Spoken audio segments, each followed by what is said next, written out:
Okay, hi guys. This is just going to be a quick video on the Crowley case. Um, I don't, I don't know what to do. It's like I really wish there were more people who could talk about it, did talk about it. There's just so many things that are not right about this case. Um, I was going last night. I was going through all of my photos and well, not my photos, but the photos from the case because YouTube took down my video on the clothing. Somebody complained, said it was about someone unaliving themselves, and so they took it down. They're systematically taking down all of my photos that have, 30, 40,000 views or more. So the only videos you guys are seeing are the ones that have, if I'm lucky, 100 views, 20 views. I mean, I know I've heard so many people talk about the so-called shadow banning and stuff, but I mean, this is ridiculous. Every video that has been popular with you guys watching the case, they're just taking them down. And I can't even try to argue it or say, provide them proof of what they're saying is not true. They won't even give me that opportunity. They just take it down and saying you can't appeal this. It's done. We're taking it down and you can't have it back. So it's quite frustrating, because as you guys know, I, along with a lot of others, have spent 7 years. Well, for me, it's been since, yeah, 7 years since 2017. Some people since the case started in 2015. And they're just taking all that work and tossing it for whatever reason may be. But when I was going over the photos from the medical examiner, not the medical, yes, the medical, I'm sorry, medical examiner, and it was the clothes that everyone was wearing. Now, when I did the initial video, it was just David's clothes and Kamel's. I didn't include Ranya's. I just don't feel comfortable bringing in a child into this. We all know there was a little 5-year-old girl in this as well. But, I mean, you guys, I will die on this hill, just so you all know. I am not convinced anymore that that is Camille on that floor. We have photographic proof that of what her tattoo looked like. We also have photographic proof of what the tattoo was on the female body in the morgue that they're saying is her. They don't match at all. So, you know, when you have an entire tattoo that takes up like the whole side and, the and then they don't match, you can't convince me it's the same person. So I am no longer convinced that it's Kamel. I'm questioning whether it's David. Now, I can still maybe be convinced that is David on the floor. Greg Fernandez Jr., if you guys, those who follow the case know. We go back and forth, like discussing it back and forth a lot. And we were talking last night, and he goes, well, I could still think, and I think I'm 50-50, and I'm like, okay, that's kind of like where I am at with the male on the floor and a child. I don't know what to make of this case anymore. As we all know, there is no bullet that was found by anyone. The bullet that killed David is not in the evidence.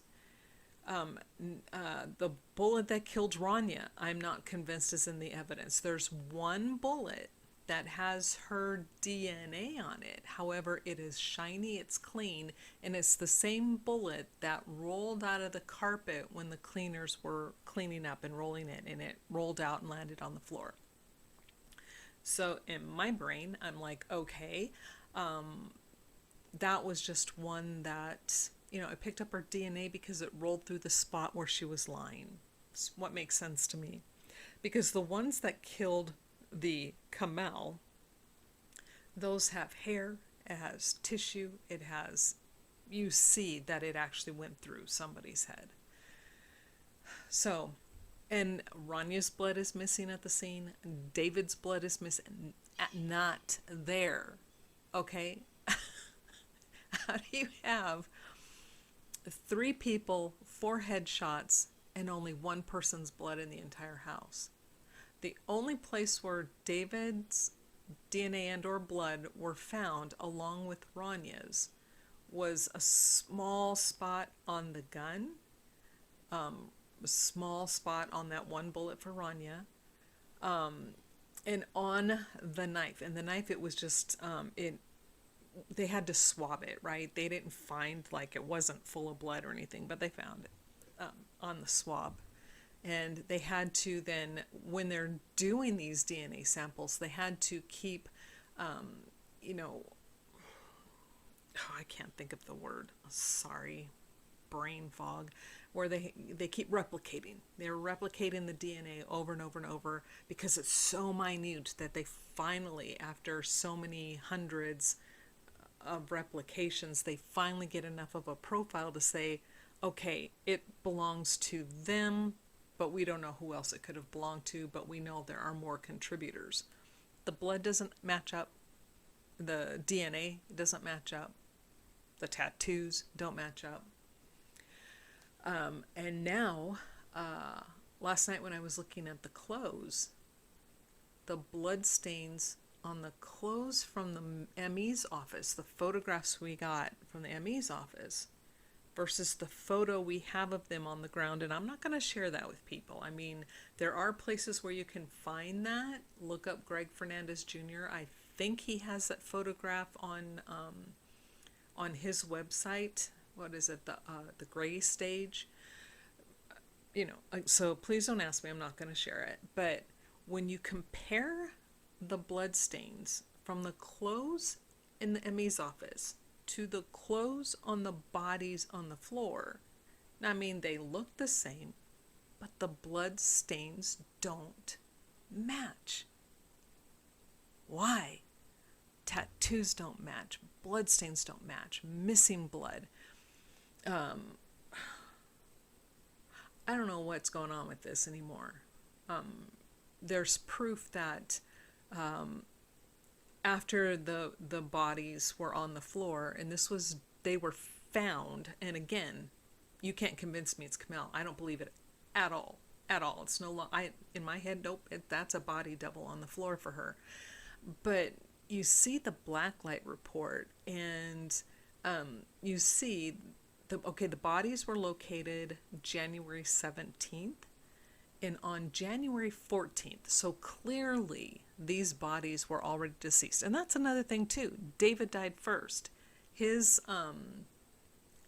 rate of decomp was considered marked, and the Kamel and Rania were just autolysis.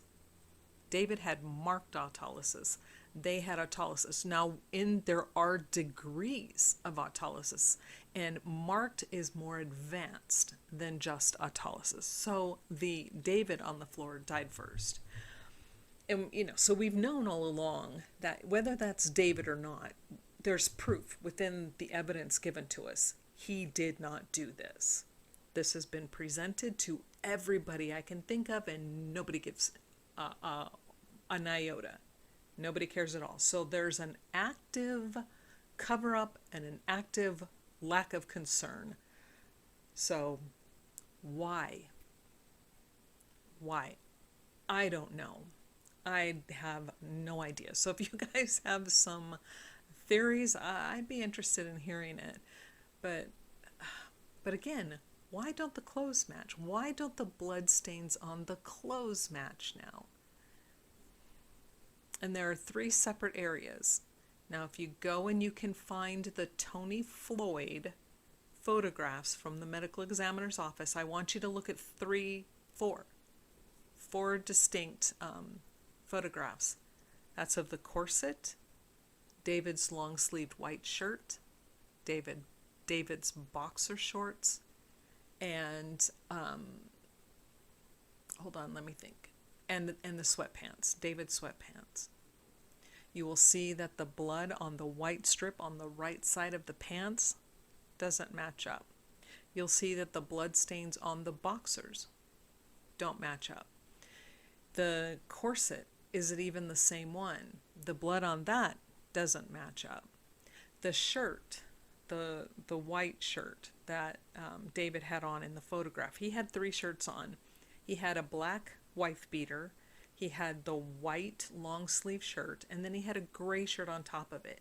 Now in the photo, it's the David, right, is got the left arm out, and you see like from this area, from here to here, so it's a good chunk space, right? It is bright white on the floor. So blood completely soaked, and then gray, so it's gray, you can't really tell in the photograph, but you see from this part down here, completely soaked in blood. Bright white. So there wasn't blood here. You look at the shirt from the ME's office, soaked. The entire sleeve. From here, entire thing, completely soaked in blood. Why? Why? The boxer shorts in the photograph, you see from the very front on the right side to all the way over here, the part that's hanging out over the sweatpants, clean as a whistle. You look at the boxer shorts from the ME's office, and it's soaked in blood. It should have been visible, but in the photograph, but it's not. You look at the corset. Now, the corset in the photo from the ME's office, it looks like it's kind of straight on the bottom. And on the female body on the floor, you see where it kind of does this. So there's kind of like a little wave pattern. You don't see that wave pattern on the corset. And then when you're looking at the right side, you see some blood spatter down at the very end. You look at the corset from the ME's office, there's no such blood spatter.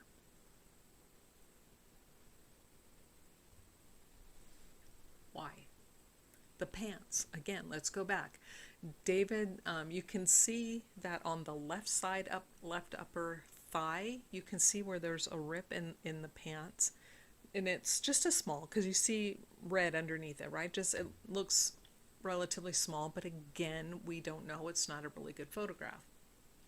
But you look at the photograph from the ME's office, and it's a gaping hole.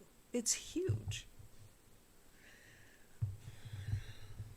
Too many inconsistencies in this case, and I know, I don't even know if that video's still up. I'll have to find it if it's not, but you know, where I've done so many videos on the inconsistencies, where we've listed over 100 inconsistencies within this case. And that's what I was going to say about the black light report. If I said it, sorry, my brain's like, it's been non-stop since last night, but we have proof that somebody accessed his computer on January 14th. It was accessed from an outside source. Why? And who did it? It's clear that the Day One journal had been altered and entries deleted. Why? And when you're following along with the access to the journal, you'll see that all this is taking place in December, the middle toward the end of December. Why? Anyway, it's frustrating. I don't know who the hell's on that floor. I don't understand what's going on. I no longer, like I said, I'll die on that hill. It's not Kamel. Tattoo's completely different. And some people go, oh, well, you could change and you could add. It doesn't frickin' matter. It's not the same. The design is completely different in several areas on that. There were maybe one or two places where they kind of got close. The rest of it doesn't matter. The tattoo on the David's arm doesn't match up either. Now, could that be due to body swelling due to decomp? Maybe. It's the only reason I haven't completely said I'm going to die on that hill too, because that's why I'm still, but I'm not even convinced it's that family anymore, folks. But I don't know who it is. I don't know why it is. I have no clue. Not any at all. So that's why I'm not really doing anything on this case anymore. I no longer feel like it's a prudent thing to do. So this will probably be my last video on this for a long time, if ever. And I know I've said it before, but now you guys know why. What would you do? I don't know. Is it a government psyop? Is it a red flag? Is it a red herring? Is it a big joke? Was it to, because David found information out? Because as we know, during the so-called COVID epidemic, that a lot of the things that David covered in his scripts and in Gray State came out. It was happening in real time. So, I don't know. But again, I just don't feel like it's prudent, and I no longer feel like it would be a smart decision to continue down this at all. Everything we've found and everything I have seen and have discovered does not lead me to the path that this is the Crowley family on this floor. And I definitely know it was not a murder and then unaliving of oneself. Nope, evidence completely proves that entire scenario wrong, completely wrong. And again, you have a house with 3 bodies, and the only blood present in any kind of an amount belongs to the female. Doesn't add up. And how? When her left arm is under her body. Now, as you know, both of her hands are missing, and most of her face is missing. Everything you can use to identify these people, miraculously it's gone, right? Left hand under the body, right arm above her head, but her head and her hand are covered by a blanket. So when the police officers are coming in, they do not know right away that she doesn't have 2 hands and she doesn't have a face. They can't see it. How does a dog do that? That dog's one amazing, amazing canine to cover up her head, to put blankets and her sweater over David, to only take off his right hand, to take his face, to take the little girl's arm, but her face is completely intact, right? The easiest little body for an animal to consume is the one that really doesn't get touched. Anyway, I don't want to rehash this for the bazillionth time, but if you guys have any theories, I'm open to it. And if you guys would like to maybe go live one day, maybe I'll do a live if you guys really want to talk about it. But I'm done doing it on my own. It's like I'm talking to myself. I don't want to talk to myself anymore. And I really don't feel the need to cover this anymore. So let me know what you guys think. Murder at 1051 Ramsdale Drive. What happened to David Crowley, his wife, and his daughter? If this was truly a double murder-suicide, why did investigators fail to prove David Crowley guilty? Where is the evidence David Crowley killed his wife and daughter? Where is the evidence David Crowley killed himself? Within 24 hours of finding the bodies of David, Kamel, and Rania Crowley, the Apple Valley Police Department were treating the incident as a double murder-suicide. Authorities cannot prove David wrote Allahu Akbar in his wife's blood on the living room wall. Authorities cannot prove David wrote I have loved you all with all of my heart on a laptop in the kitchen. Authorities cannot prove David wrote Open the Rise most recent version Submit to Allah Now on a notepad in his office bedroom. Authorities cannot prove the dog trapped inside the house ate David's right hand, both of Kamel's hands, and their daughter's right arm, since dog feces tests were never done. Authorities did not know about a bullet that rolled out of a living room carpet until they were notified by the cleaning company 2 days after the bodies were found. That bullet would later be tied to Rania Crowley. Authorities did not see the bullet hole in the living room ceiling or the bullet in the attic above until they questioned David's friend a month after the bodies were found. Authorities did not find a motive to support their accusations against David Crowley. Authorities did not find David's blood on any of the bullets at the crime scene. Authorities do not know when David, Kamel, and Rania Crowley died. What we know for sure is that David Crowley has not been proven guilty.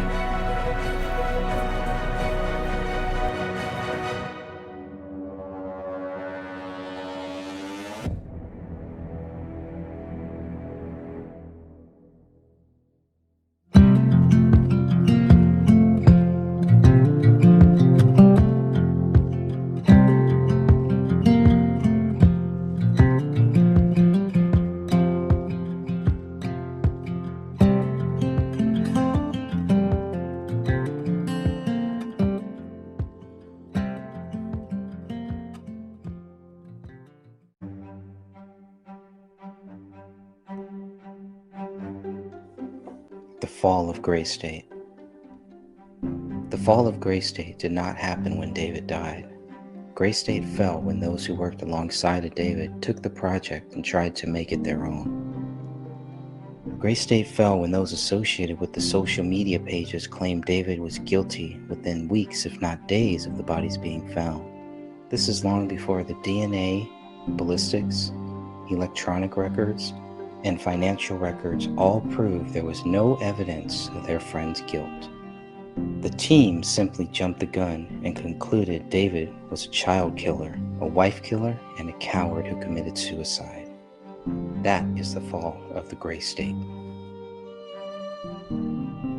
Bury truth in a shallow grave. Grab your shovel and keep digging.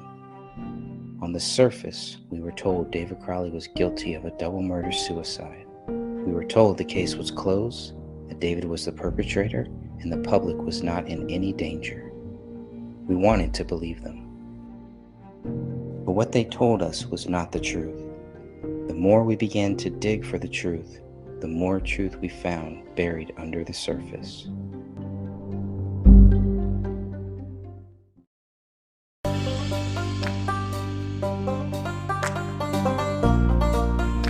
A simple truth. It really is this simple. Either you believe David Crowley is innocent or you believe he is guilty.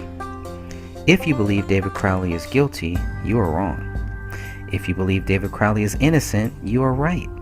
It really is that simple. A United States Army veteran is dead. His wife and his 5-year-old daughter are dead. A thorough investigation would only conclude with authorities admitting they lacked evidence to support their accusations. If authorities were to admit the case remains unsolved, they would also have to admit that the public may still be in danger. I am not able to solve this case. My interest is in forcing authorities to admit David Crowley is innocent. The reason they refuse to talk about this case is not because they are confident of David's guilt. They lack confidence in their allegations. Their department wishes to move on, but they are only lying to themselves.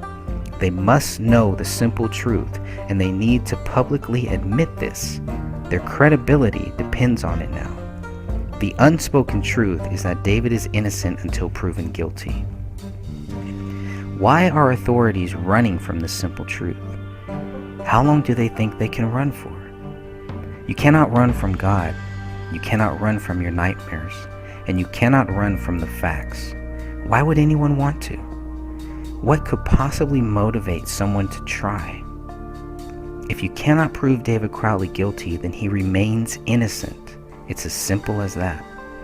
So the resistance we face is disgusting. If David was guilty, the evidence would be right in our faces. If David was guilty, resistance to our questions would not exist. If David was guilty, facts would be evident. There are no facts to prove David guilty. There are only facts which prove David innocent. Hence the resistance to getting justice for David Crowley and family. Who cares? Do the people who closed this case and decided to not speak about it ever again really care? Do the friends who accused David Crowley of being guilty days after his body was found really care? Perhaps they only care about spreading the accusations of David's guilt instead of researching the facts of this case. They don't seem to care about the facts which prove David innocent. Truth is a simple thing. Justice does not die. Facts prove David is innocent.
you interested in the paranormal, murder mysteries, cryptocurrency, and thought-provoking interviews?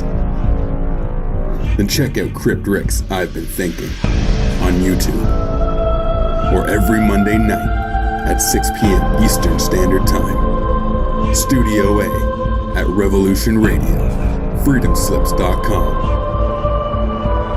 Welcome to the Crypt.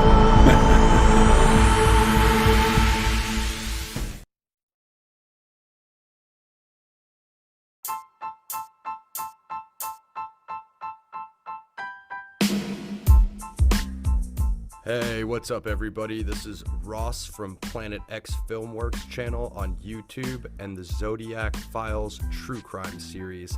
Check it out, and shout out to Greg and the Gray Stage channel. Their content is amazing.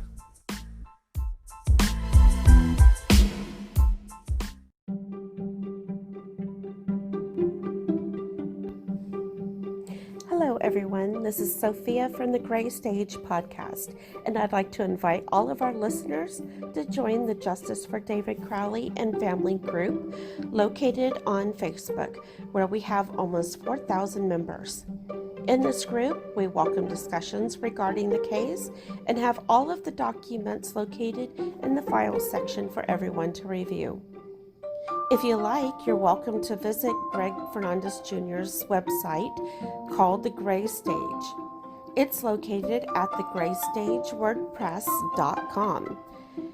You can find his book and all the official documents for this case at his website. Lastly, I'd like to introduce you to Catherine Michele, who's a part of this podcast.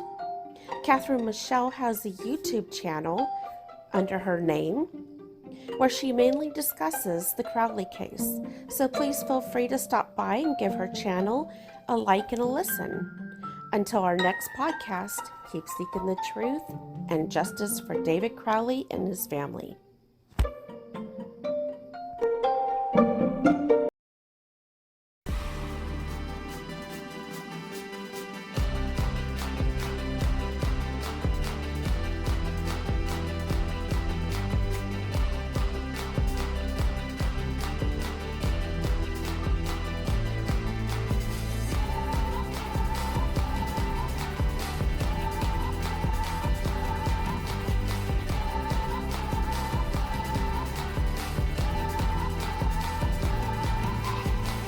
Here we go. Shadows and light. I have lived in darkness. I have lived in the shadows. Now I live in the light of Jesus Christ. He is the light. We can be shadows of that light, or shadows running from the light. We have free will. Do we run to Jesus, run to the light? Or do we run from Jesus and run into the shadows? Do we shine or do we hide? Many people do not have a relationship with Jesus Christ. But it is never too late. We are forever reminded of the thief on the cross. The story is simple. The options are two. The choice is yours to make. At any time in your life, you can believe in Jesus Christ and build a relationship with Him. The thief, at the very end of his life, as he was crucified next to Jesus Christ, believed and was saved. The same thief, while others mocked Jesus, asked for forgiveness and recognized Christ was the Son of God. The thief recognized his own punishment as just, and also knew Jesus did not deserve what was about to happen to him. A second thief who was crucified next to Jesus said, "If you are the Christ, save yourself and us." The first thief, the one who believed in Jesus, replied, "Do you not even fear God, seeing you are under the same condemnation? And we indeed justly, for we receive the due reward of our deeds. But this man has done nothing wrong." Then the thief who believed in Christ turned to Jesus and asked, "Lord, remember me when you come into your kingdom." Jesus answered, "Assuredly I say to you, today you will be with me in paradise." Luke chapter 23, verses 39 to 43. Wouldn't you like to know more about the thief who believed in Jesus and why he said what he said? Disbelievers will always find an excuse to not believe in the Bible. The various translations of the word are a common excuse used by many people who just do not want to believe in the Bible. But let's think about this. Various translations can be used by the devil to confuse people and turn them away from Jesus Christ. That is the devil's goal. The devil tempts us with such doubts on purpose and as planned. Yet the light still shines through the doubt as planned. The translations and our views on the translations are all part of the plan. This is the test which brings us the same choice as the two thieves crucified next to Jesus. One chose to believe, the other did not. In the end, the choice is yours. You can believe in Jesus Christ and accept the free gift of salvation, or you can choose not to. You can live in the light, you can live in the darkness, or remain in the shadows. The choice is always yours. So are the consequences and blessings of your decision. With Jesus Christ, you are truly alive. Without Jesus Christ, you are truly dead.